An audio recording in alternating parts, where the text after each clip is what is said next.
శ్రీ మహాగణాధిపతయే నమః. హరి ఓం. 1-9 నుండి 15-9 వరకు ద్వాదశ రాశుల్లో గ్రహ గమనాల్ని ఒకసారి వీక్షింపచేద్దాం.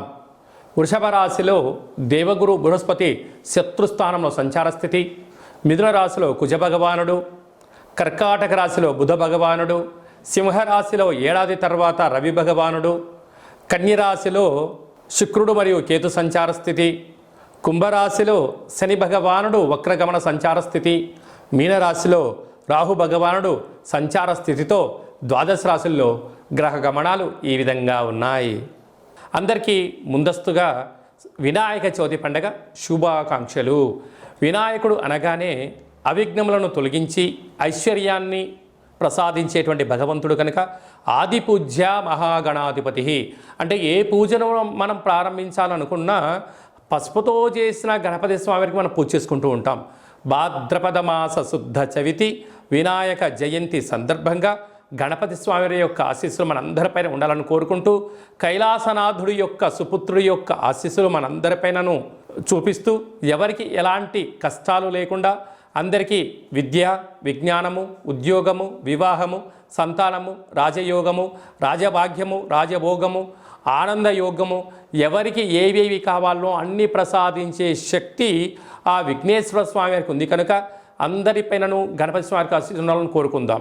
సోమవతి అమావాస్య కాల అమావాస్య రోజున మిథున రాశి వారు ఎలాంటి విధులు పాటించాలో ఈ వీడియోలో సవివరంగా సంపూర్ణంగా తెలుసుకుందాం. మిథున రాశిలో ఏ నక్షత్రాలు వస్తాయనగా వృషిర నక్షత్రంలోని 3వ పాదం, 4వ పాదం, ఆరుద్ర నక్షత్రంలోని 4 పాదాలు, పునర్వసు నక్షత్రంలోని 1, 2, 3 పాదములు కలిపితే మిథున రాశి. చాలామందికి పుట్టినటువంటి కాల సమయంలో డేటా ఆఫ్ బర్త్లు లేనటువంటి కారణం చేత పేరు యొక్క మొదటి అక్షరాన్ని అనుసరిస్తూ రాశిని తెలుసుకునే ప్రయత్నం చేద్దాం. కా, కి, కు, కం, అజ్ఞ, చ, కే, కో, హ అక్షరాల వారందరూ కూడా మిథున రాశి జాతకులే. మిథున రాశి యొక్క అధిపతి బుధ భగవానుడు. ఈ సోమవారం, అమావాస్య, మంగళవారం, అమావాస్య సందర్భంగా మిథున రాశి వారు రాశిలోనే కుజ భగవానుడు సంచారం చేయడము, మంగళవారం పూట శ్రావణమాస అమావాస్య అవ్వడము, ఈ సంవత్సరం యొక్క రాజు కూడా కుజుడే అవ్వడం వలన ఇంట్లో ఒక ఎర్రటి గుమ్మడికాయ చేత ఎర్రటి కూష్మాండ దీపాన్ని పెట్టుకోగలిగినట్లయితే, అంటే గుమ్మడికాయను సగభాగాన్ని కట్ చేసి కుంకుమ ఎర్రగా పూసి ఇంట్లో ఈశాన్యంలో కానీ పూజా మందిరంలో కానీ అష్టదళ పద్మాన్ని ముగ్గురు కుంకుమతో వేసి ఒక దోషడు ఉప్పును పోసి వాటిపైన ఒక దోషడు తెల్ల ఆవాలను పోసి ఈ యొక్క దీపాన్ని గుమ్మడికాయని పెట్టి అందులో సమృద్ధిగా నూనెను పోసి 8 వైపులా 8 ఒత్తులు పెట్టి దీపాన్ని వెలిగింపచేసి, అంటే చక్కెర పొంగలి కానీ పులగాని కానీ పెరుగన్నాన్ని కానీ నైవేద్యంగా ఏర్పాటు చేసి మీ మనసులో ఏదైతే ఉందో కోరుకొని ఒక 108 సార్లు ఓం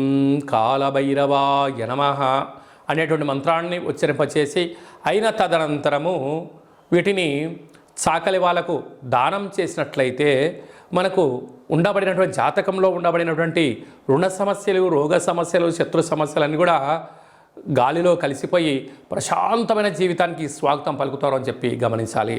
అలాగనే వీరికి తృతీయంలో రవి బుధ సంచార స్థితి కావడం వలన ప్రభుత్వ ఉద్యోగ ప్రయత్నం చేసేవారికి చాలా మంచి కాలము. అర్ధాశ్రమ శుక్రుడు, అర్ధాశ్రమ కేతు కారణం వలన చిన్న చిన్న విషయాలకు ఆందోళన తగదు. భాగ్యస్థానంలో శని భగవానుడు వక్రగమనంలో ఉండడం వలన నూతన వాహనాలు, బంగారు ఆభరణాలు, క్రయ విక్రయాలు యోగదాయకం. రాజ్యస్థానంలో రాహు సంచార ఉండడం వలన అద్భుతమైనటువంటి వ్యాపార అభివృద్ధి గణనీయంగా పెరిగి ఆదాయం సమృద్ధిగా ఉండే అవకాశాలు ఉన్నాయి. వ్యయంలో దేవగురు బృహస్పతి సంచారం చేయడం వలన భక్తి మార్గము, ఆధ్యాత్మిక మార్గంగా ఉండడం వలన అనవసరమైన ఖర్చులను నివారించగలిగితే మిథున రాశి వారంతా అదృష్టవంతులు లేరు అని చెప్పి గమనించగలగాలి. స్వయం వృత్తులు, సేవా రంగాలు, వ్యాపారాలు, హోటల్ రంగాలు, అలాగనే గృహ భవన నిర్మాణ కార్యక్రమం చేసేటువంటి వారందరూ, స్వర్ణకారిత వ్యాపారులకు అందరికీ కూడా చాలా మంచి కాలం ఉందని చెప్పి గమనించాలి.